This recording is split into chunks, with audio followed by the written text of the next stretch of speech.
Hello friends, welcome to my video of vision IAS magazine challenge 2023। आज हम करेंगे अपना अब नेक्स्ट टॉपिक, सिक्स्थ वाला टॉपिक है, ठीक है ना, ये वाला। उसको स्टार्ट करेंगे इन्वायरमेंट सेक्शन से ही है।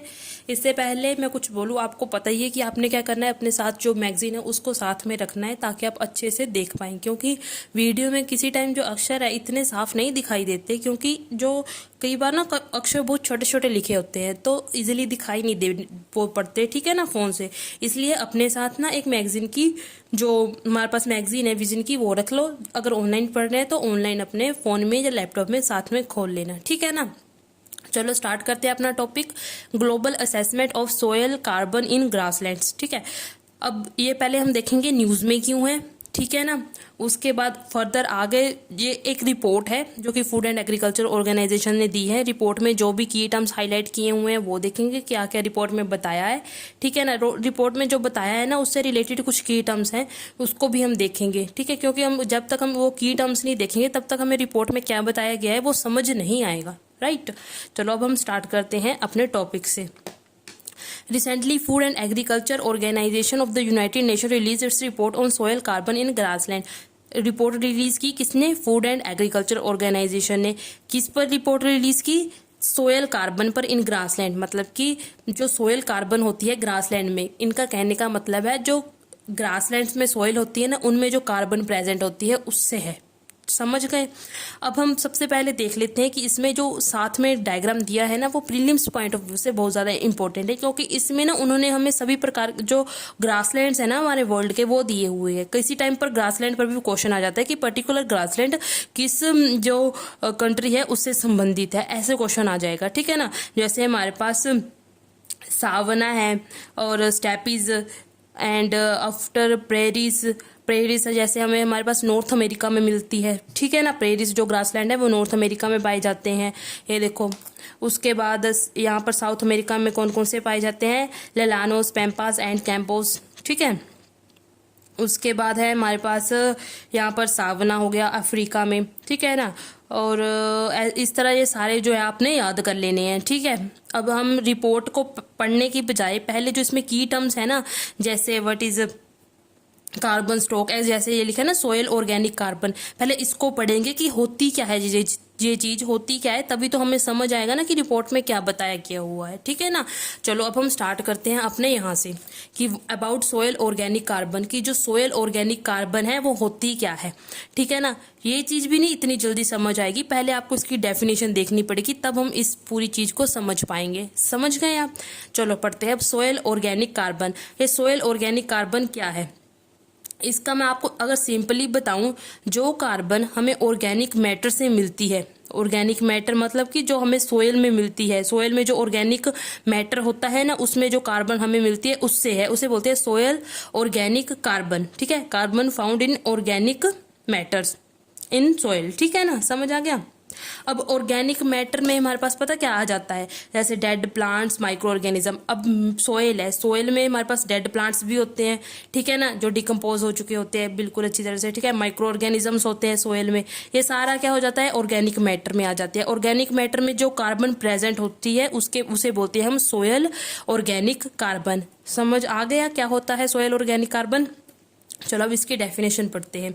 It refers to only to the carbon component, वही, इससे क्या मतलब है इनका, carbon component of organic compounds, मतलब कि जो ऑर्गेनिक कंपाउंड में कार्बन कंपोनेंट है उससे ही है सिर्फ, अरे कौन लिखा है ना only, it refers only to the carbon component of organic compounds while soil organic matter is difficult. देखो जो सोयल में ऑर्गेनिक मैटर होता है ना उसको मेजर करना बड़ा डिफिकल्ट होता है, अगर हमें कार्बन को मेजर करना होता है वो थोड़ा आसान होता है, ठीक है ना। वही लिखा है soil organic matter is difficult to measure, ठीक है, directly, so laboratories tend to measure and report SOC. इसलिए जो हमारे पास लेबोरेटरीज है ना वो कार्बन को मेजर करती है जो ऑर्गेनिक मैटर में प्रेजेंट होता है, ठीक है। अब ऊपर आओ, वही लिखा है अबाउट सोयल ऑर्गेनिक कार्बन में क्या लिखा है, it is a measurable component. जो हमारे पास सोयल ऑर्गेनिक कार्बन है वो क्या है, एक मेजरेबल कंपोनेंट है, मतलब जो इसमें कार्बन है हम उसको मेजर कर सकते हैं। It is a measurable component है सोयल ऑर्गेनिक मैटर का, इट इज मतलब carbon is a measurable component of soil organic matter, ठीक है। Organic matter makes up just 2 to 10% of the soil mass, कह रहे कि जो ऑर्गेनिक मैटर है ना वो 2 से 10% तक, सॉइल मास में ऑर्गेनिक मैटर कितना होता है 2 से 10% तक, and has an important role in physical, chemical and biological function of the agriculture. और जो एक बिल्कुल इम्पोर्टेंट, ज़्यादा इम्पोर्टेंट प्ले रोल करता है किसमें, फिजिकल फंक्शंस में, केमिकल फंक्शंस में एंड बायोलॉजिकल फंक्शंस में, ठीक है ना, सॉइल की, ठीक है। Organic matter contribute to nutrient retention. Organic matter का पता क्या काम होता है, वो न्यूट्रिएंट को रिटेन करके रखते हैं, ठीक है ना, सॉइल में। And turn over soil structure, moisture को रिटेन करके रखते हैं, ठीक है ना। And availability, degradation of pollutants को डिग्रेड करते हैं। एंड द कार्बन सिक्वेस्ट्रेशन, और कार्बन को टैप करके रखते हैं। समझ में आ गया ऑर्गेनिक मैटर का क्या कंट्रीब्यूशन है।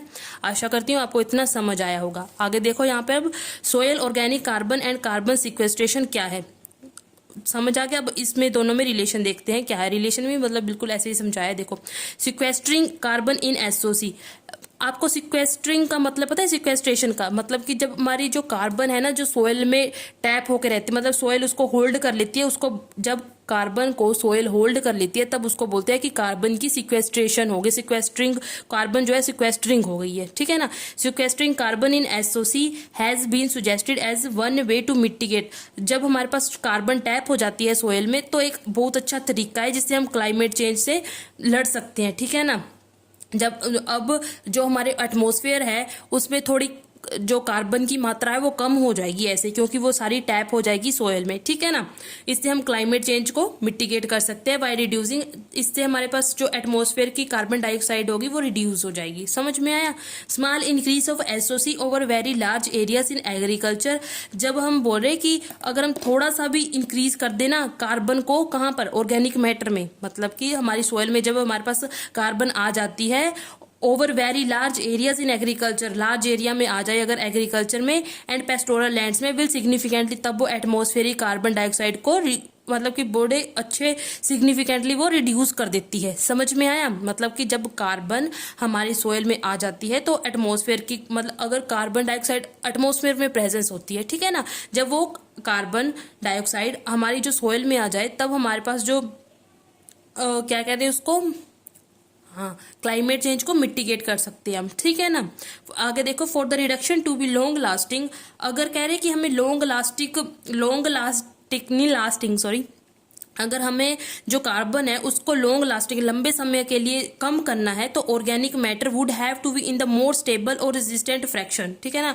तब जो ऑर्गेनिक मैटर है would have to be in more stable, तो वो मतलब हमें ऑर्गेनिक मैटर की रिक्वायरमेंट पड़ेगी मोर स्टेबल, ठीक है, in the more stable or resistant fractions as per the FAO, मतलब कि फूड एंड एग्रीकल्चर ऑर्गेनाइजेशन के according, if the SOC content in the 0 to 30 centimetre depth layer of available grassland increase by, कह रहे कि अगर SOC के content को हम इंक्रीज कर देते हैं कितना, bye 0.3% after 20 years of the application of management practices that enhance the soil organic carbon sequestration of 3 tons carbon per hectare per year, मतलब कि हम 3 टन कार्बन को पर हेक्टेयर पर ईयर सिक्वेस्ट्रेड कर सकते हैं, ठीक है ना।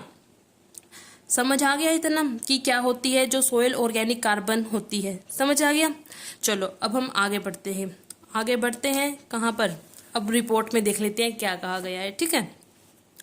This report provide a comprehensive analysis, ठीक है, इसमें हमें थोड़ा इस क्या बोल रही है कि जो रिपोर्ट कह रही है इसमें हमें एनालिसिस प्रोवाइड किया गया है स्टेट ऑफ कार्बन स्टॉक, किस अमाउंट में कार्बन जो है वो प्रेजेंट है किसमें, ग्रासलैंड सोइल्स में। यहाँ पर ना ग्रासलैंड जो है वहां पर जो सोइल है उनकी सोइल को चेक किया गया है और उनसे मेजर किया गया है कि कितने percentage of carbon stalk present है यहाँ पर, ठीक है। It measure the baseline of stock of soil organic carbon in both, इन्होंने जो कार्बन का स्टॉक है उनको चेक किया, सेमी नेचुरल ग्रासलैंड है उनमें भी और जो मैनेज्ड ग्रासलैंड है उनमें भी। सेमी नेचुरल वो होते हैं, ना ही तो वो पीपल्स के द्वारा, जो लोगों के द्वारा, ना ही तो वो अत्यधिक कंट्रोल किए जाते हैं, ना ही वो थोड़े नेचुरल होते हैं, ठीक है ना, मतलब बीच बीच वाले होते हैं। मैनेज्ड ग्रासलैंड वो होते हैं जो जिनको लोग कंट्रोल करते हैं, ठीक है। As per the report most of the world's grassland have a positive carbon balance, कह रहे रिपोर्ट कह रही है कि मोस्ट ऑफ द ग्रासलैंड जो है उनका जो कार्बन बैलेंस है वो पॉजिटिव आ रहा है, मतलब कि ठीक है कार्बन जो है सरप्लस में स्टोर हो रहा है किसमें, सोयल में, ठीक है ना। लेकिन कुछ जो हमें ऐसे कंट्रीज मिली जहां पर जो नेगेटिव कार्बन बैलेंस हो रहा है, नेगेटिव कार्बन बैलेंस मतलब कि उतनी मात्रा में वो स्टोर नहीं हो रहा कार्बन जितनी मात्रा में चाहिए था, ठीक है ना। कौन कौन सी कंट्रीज है यहाँ पर? East Asia, central and south America and Africa south of equator के साउथ में, ठीक है ना। उसके बाद क्या देखा गया है रिपोर्ट में? Globally grassland stored an estimated 63 million ton of carbon. बॉडी अमाउंट है ये, 63 million ton of carbon grassland store करते हैं भाई in the year 2030 at 30 centimetre soil depth with unimproved system storing slightly higher amount. कह रहे जो अनइम्प्रूव्ड सिस्टम है ना वो थोड़ी हायर अमाउंट, थोड़ा अटपटा सा है कि जो अनइम्प्रूव्ड सिस्टम है वो स्टोर कर रहे हैं थोड़ी हायर अमाउंट कार्बन, और जो इम्प्रूव्ड सिस्टम है वो थोड़ी कम अमाउंट ऑफ कार्बन स्टोर कर पा रहे हैं, ठीक है ना। The Russian federation region account for more than, जो रशियन फेडरेशन है रीजन है वो अकाउंट मतलब टोटल वहां पर कितनी जो कार्बन स्टॉक अवेलेबल है 50% of all the SOC stocks globally. भाई देख लो, ठीक है ना। अब आपको समझ आ गया रिपोर्ट में क्या बताया है? सोयल ऑर्गेनिक कार्बन क्या है पता लग गया, कार्बन जो सोयल में प्रेजेंट होती है। यहाँ पर ग्रासलैंड में देखा कि सोयल में कितनी क्वांटिटी ऑफ कार्बन का स्टॉक पड़ा हुआ है, ठीक है ना। Benefits of soil organic carbon. अब जो सोयल ऑर्गेनिक कार्बन है उसके क्या क्या बेनिफिट्स है? क्लाइमेट चेंज मिटिगेशन, ठीक है। आपको थोड़ा सा ओवरऑल आइडिया रखना है, रिपोर्ट को पूछ सकते हैं, ठीक है, पेपर में, और ये पूछ सकते हैं terms what is soil organic carbon क्या होता है, ठीक है ना। इसके बेनिफिट्स भी पूछ सकते हैं, ठीक है। मेंस में आ जाए तो पता नहीं क्यों कार्बन है, कार्बन से रिलेटेड क्वेश्चन मेंस में आ जाता है कई बार, ठीक है। Benefits of soil organic carbon के क्या क्या बेनिफिट्स है? Mitigate climate change, inclusion of SOC targets in NDC. कह रहे हम इनको इंक्लूड कर सकते हैं, जो एसओसी टारगेट्स हैं उनको एनडीसी में। एनडीसी होता है हमारे पास national determined contributions. National determined contributions में पता हम कुछ पर्टिकुलर टारगेट रखते हैं कि हम, ठीक है, इतने % जो है ग्रीन हाउस गैस को रिड्यूस करेंगे, ठीक है, ग्लोबल वार्मिंग को इतना रिड्यूस करेंगे एक्सेट्रा, इस तरह के वहां पे टारगेट्स रखे जाते हैं, ठीक है ना। कह रहे इंक्लूजन ऑफ एसओसी टारगेट्स की इन एनडीसी। सोयल फर्टिलिटी को मेंटेन करके रखती है। Soil organic carbon improve biological, chemical and physical fertility of soil, मतलब कि एक तरह सोयल फर्टिलिटी को मेंटेन करती है जो कार्बन है, ठीक है ना। वाटर को रिटेन करके रखती है अपने अंदर, ठीक है। Increase soil organic carbon can improve the soils water, soil की वाटर होल्डिंग कैपेसिटी क्या हो जाती है? इंप्रूव हो जाती है। Biological fertility, chemical fertility, physical fertility, बहुत सारे बेनिफिट्स हैं, इनको थोड़ा थोड़ा देख सकते हैं, ठीक है ना। Issues with soil organic carbon, जो ये कार्बन है उनके साथ इश्यूज क्या है, ठीक है ना, वो देख लेते हैं थोड़ा। There has been trend of decreasing SOC due to anthropogenic stress के कारण एसओसी का जो ट्रेंड है वो थोड़ा डिक्रीज हो रहा है। Farmers of developing and least developed countries have poor incentives to, उनके पास इंसेंटिव्स नहीं है कि वो इंप्रूव कर सके अपनी मैनेजमेंट प्रैक्टिसेस को। Lack of proper mechanism for accurately monitoring, proper mechanism नहीं है ताकि हम मॉनिटर कर पाए अपना जो कार्बन स्टॉक है उसकी, ठीक है ना। As per United Nation convention to combat desertification report 12 million hectare of land भाई लॉस्ट हो रहा है every year due to desertification and drought alone, ठीक है। ये कुछ इश्यूज यहाँ पे सजेशंस भी दिए गए हैं, आपकी मर्जी है, आपने करने हुए तो थोड़े बहुत देख लेना, बस इतना ही जो मेन इंपॉर्टेंट है वो मैंने आपको बता दिया है। अभी यहीं पे मैं स्टॉप करती हूँ अपनी वीडियो को लाइक करें, सब्सक्राइब करें, शेयर करें। अगर मेरी वीडियो को ज़्यादा व्यूज़ या सब्सक्राइबर नहीं बढ़े मेरे, तो मुझे अनफॉर्चुनेटली अपनी जो इस सीरीज़ है उसको बंद करना पड़ेगा इन्वायरमेंट सेक्शन के बाद, ठीक है। Please like, subscribe and share. Thank you, have a nice day.